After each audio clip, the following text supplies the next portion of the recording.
The Selfish Path to Romance. Download Chapter 1 for free at drkenner.com and at amazon.com. Connie, you're dealing with procrastination? Yes, I have.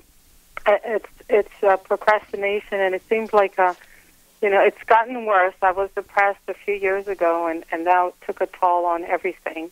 Everything got behind, and now I'm starting. I'm not depressed anymore. I don't feel depressed, but it's taking a long time to do anything. I mean, I started painting my kitchen. It's still halfway painted.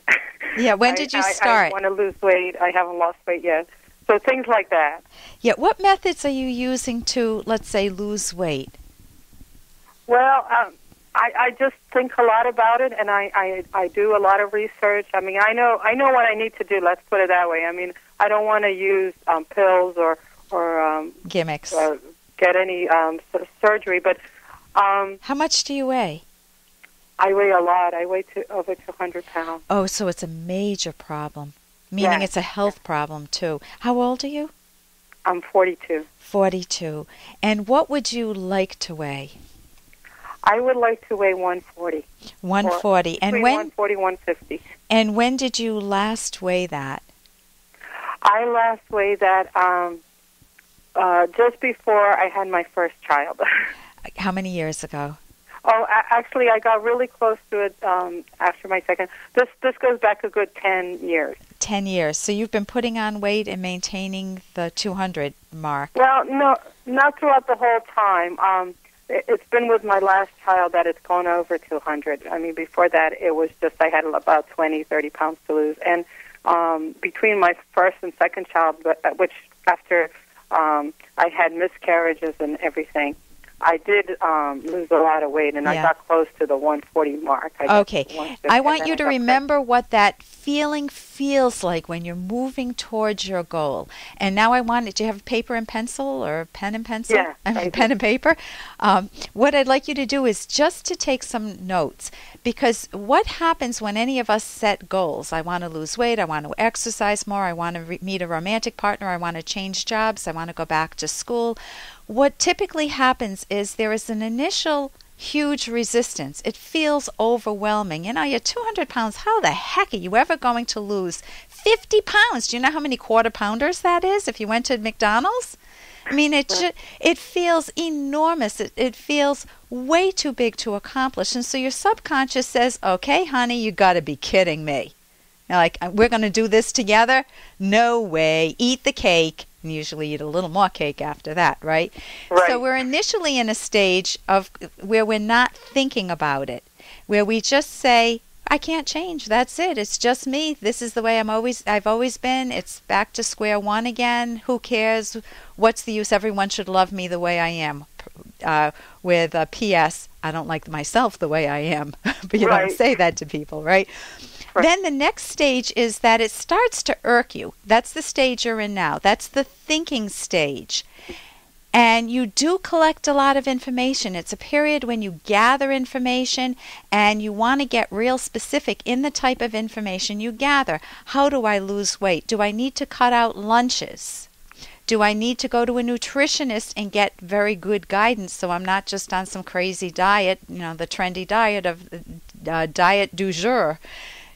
Do I need to exercise more? What would I enjoy doing? Well, I should go to a spinning class. Wait a minute, I hate spinning and my knees hurt. So then what would you be willing to do? What would feel good? Well, I'd be embarrassed walking into the gym. I'm too fat, everyone will laugh at me. Yeah, you got to be able to challenge some of those thoughts. But you're in the thinking stage, which congratulations to you. Many people make the mistake of just staying in the thinking stage. They don't progress. What's the next stage? Hey, I got to interrupt this because we've got to pay some bills. 30 seconds, that's it. A very quick ad, and then Ellen will be back. Romance. Ugh, I wish guys knew more about what we want from a relationship. Boy, I wish I knew more about what I want. Where's that ad I saw? Here it is. The Selfish Path to Romance. A serious romance guidebook. Download Chapter 1 for free at selfishromance.com and buy it at amazon.com. The Selfish Path to Romance. That is interesting. Many people make the mistake of just staying in the thinking stage. They don't progress. What's the next stage? Right. Any idea? Well, actually, to do something. To do something. But Right. if I told you, can you do my shopping for me today? And you say you were going to the market, and you said, sure, Ellen. And then I said, okay, goodbye, and I hung up. Right. Now, when you get to the market, what are you getting me? Oh, right. I don't know because I didn't ask. You don't know. What do you need? Right. You need specifics. You need details. So write those words down. Unless you have an action plan, write that down. You will not be able to give your subconscious the guidance it needs to help you make the change you want, losing the weight or painting. So you say, I'm going to paint tomorrow at 7 a.m. I'm waking up first thing in the morning. Or when I come back from work, I'm going to spend a half hour painting. Yeah.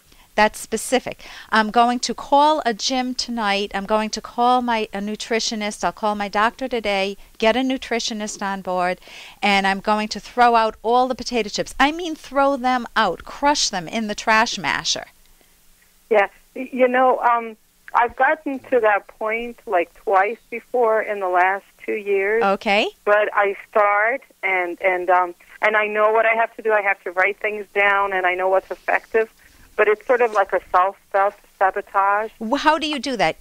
Because we only have a minute left, tell me how you sabotage. I sabotage by, I know what I have to write things down in order for me to lose weight effectively. I have to write it down, and then I don't, so I start guessing what I need to What do you say to yourself to not have to write it down? I just say, I'm going to do it. I'm going to get to it. But I can add it up in my head. So Okay. It's sort of like a procrastination. Then what you need to do is you need to red flag that. The minute you say, I can do it later or I can do it in my head, that is BS. You need to be able to have your mind laugh at that and say, no, write it down now. Okay. You need to be able to take whatever those little loopholes are. They're called rationalizations or permission-giving beliefs. We give ourselves permission to do the bad behavior. You need to identify each and every one of those holes in the dam and plug them up. Because you want to be happy. You want to be 150 pounds or 140 pounds, right? Right. I'm going to recommend a book. It's called Changing for Good. Okay. It's at my website, drkenner.com. And the first author, there are 3 authors, Prochaska, Norcross, and D. Clementi. It's a fabulous book, and it should help you a lot. And I wish you a lot of success. When you lose the weight, I would love to hear from you when you get under 200. And here's a little more from Dr. Kenner. I'm Dr. Ellen Kenner. My show's The Rational Basis of Happiness. And that means that you want to love your life. You want to figure out what are the key thinking methods that make you feel an inner peace. And I don't mean that in the New Age sense, in the tacky sense, but I mean in a grounded sense, in a reality-based sense that this is your life. It's your only life. You want to make the most of it, and you want to figure out what psychological barriers personally stand in the way of your own happiness. I know other people can make your life difficult, but many times we're our own worst problem. For more Dr. Kenner podcast, go to drkenner.com and please listen to this ad. Here's an excerpt from The Selfish Path to Romance, the Serious Romance Guidebook by clinical psychologist Dr. Ellen Kenner and co-author Dr. Edwin Locke. If you're interested in finding a potential soulmate, be on the lookout for and eliminate anyone who you consciously know is a poor match for you on the deepest value level. For example, one partner is openly anti-intellectual and the other loves reading and learning and discussing new ideas. Or one is unquestioningly religious and a homebody, and the other is uncompromisingly pro-reason, anti-mysticism, and adventurous. Abuse is another deal breaker. Be aware of the warning signs of an abusive partner or a controlling personality, a person who tries to control you through fear and destroy you by attacking your self-esteem. You can download Chapter 1 for free by going to drkenner.com, and you can buy the book at amazon.com.